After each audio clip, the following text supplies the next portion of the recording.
Hello kids, story time. आज हम अंडमान निकोबार की एक लोक कथा सुनेंगे। नाम है जब पेड़ चलते थे। बेशक वे बड़े सुनहरे दिन थे। उन दिनों आदमी जंगल में भटकता फिरता था। आदमी की तरह ही पेड़ भी घूमते फिरते थे। आदमी उनसे जो कुछ भी कहता वे उसे सुनते और समझते थे। जो कुछ करने को भी कहा जाता पेड़ उसे कर देते थे। कोई आदमी जब कहीं जाना चाहता था तो पेड़ उसे वहां तक ले जाते थे। पेड़ उसकी हर बात मानते और उसे गंतव्य तक भी ले जाते। जब भी कोई आदमी पेड़ को पुकारता पेड़ आता और उसके साथ जाता।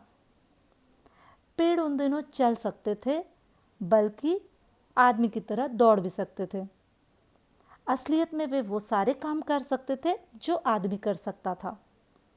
उन दिनों इलपमन नाम की एक जगह थी। वास्तव में वो एक मनोरंजन की जगह थी। पेड़ और आदमी वहाँ नाचते थे, गाते थे और खूब आनंद करते थे। वहाँ वे भाइयों की तरह हंसते खेलते थे। लेकिन समय बदला। इस बदलते समय में आदमी के भीतर शैतान ने प्रवेश किया। उसके भीतर बुराइयां पनप उठी।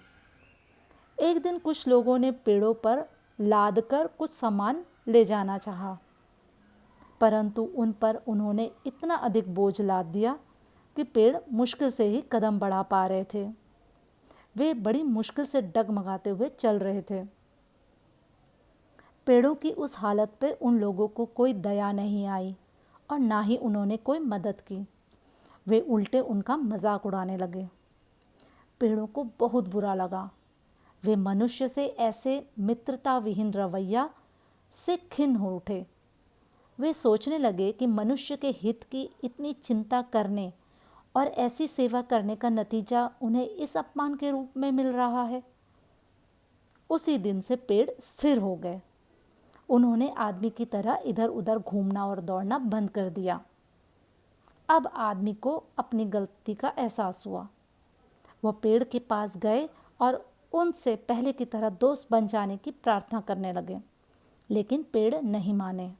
वे अचल बने रहे। इस तरह आदमी के भद्दे और अपमानजनक रवैये से उससे उसका सबसे अच्छा मित्र और मददगार छीन लिया। तो बच्चों, लोक कथाएं जो होती हैं ना, इतनी पुरानी होती हैं कि कोई भी नहीं बता सकता कि उन्हें पहले पहल किसने कहा होगा। लोक कथाएं एक कान से दूसरे कान में, एक देश से दूसरे देश में जाती रहती हैं। एक स्थान से दूसरे स्थान पर जाने पर इन कथाओं का रूप रंग भी बदलता जाता है और इसी तरह लोक कथाएं हमेशा नई बनी रहती हैं। If you like my videos, please like, share and subscribe.